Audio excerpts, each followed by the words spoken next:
Well, thank you so much for tuning in to Watch Fox News at 5. I'm Freddie Clairvaux. New developments tonight after Richland County deputies had to deal with a violent weekend. We're talking 2 incidents in Northeast Columbia involving gunfire and a fireball on Saturday night. Deputies were called to the 500 block of Alcott Drive that night after nearly 30 shots were fired. Authorities found one man who had been shot. He's expected to recover, but they're still looking for who's responsible in that incident. Then around 9 Saturday night, a home invasion on King Arthur Court that led to a deputy-involved shooting.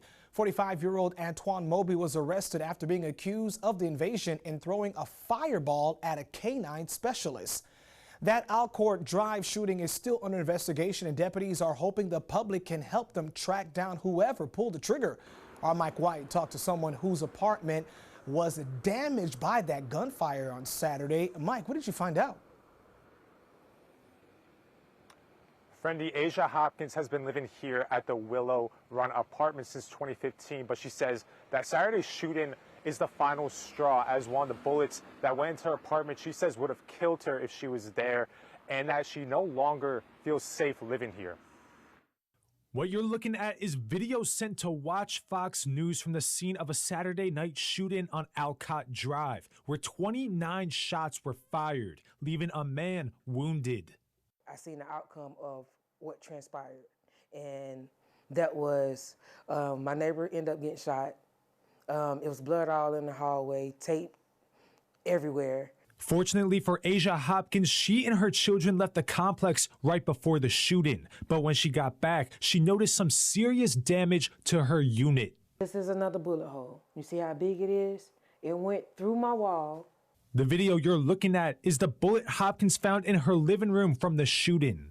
If my kids would have been in here playing a game or anything, how the bullet hole looked and where it got affected at, because it went from the wall to my foot. My little footrest. And the damage goes past the living room. This is the bullet hole that I was telling you about that went through my room, that went through my bed, where you could actually see my bed right there, and if you come closer, you could see the bullet hole and how it went through my bed. Bullets going into her bedroom and her bed. We're inside the house. You can see it went through both of the glasses, shattered everything, went through from there to my bed. The bullet that came from my bed came through my bed and hit my wall. My bed is directly by my window. It came through my bed, exactly where I lay my head at. And if I was in my bed at the moment, I wouldn't have been here talking to no one.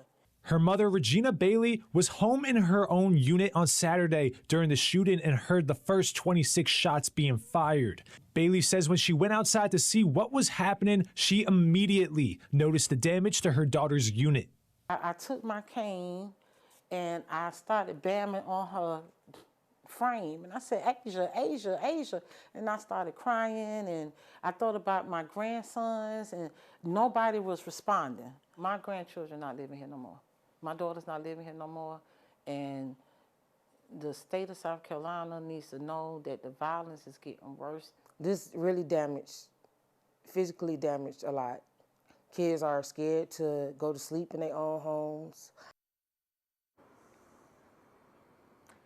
Now, Hopkins says that the property manager has not been at the complex since Saturday's shooting, and she says that this isn't the first time that her apartment has been damaged by gunfire, saying that back in August, a bullet went through her son's bedroom window. I've reached out to Willow Run apartment complex regarding Saturday's shooting and these concerns raised by residents. I have yet to hear back from them.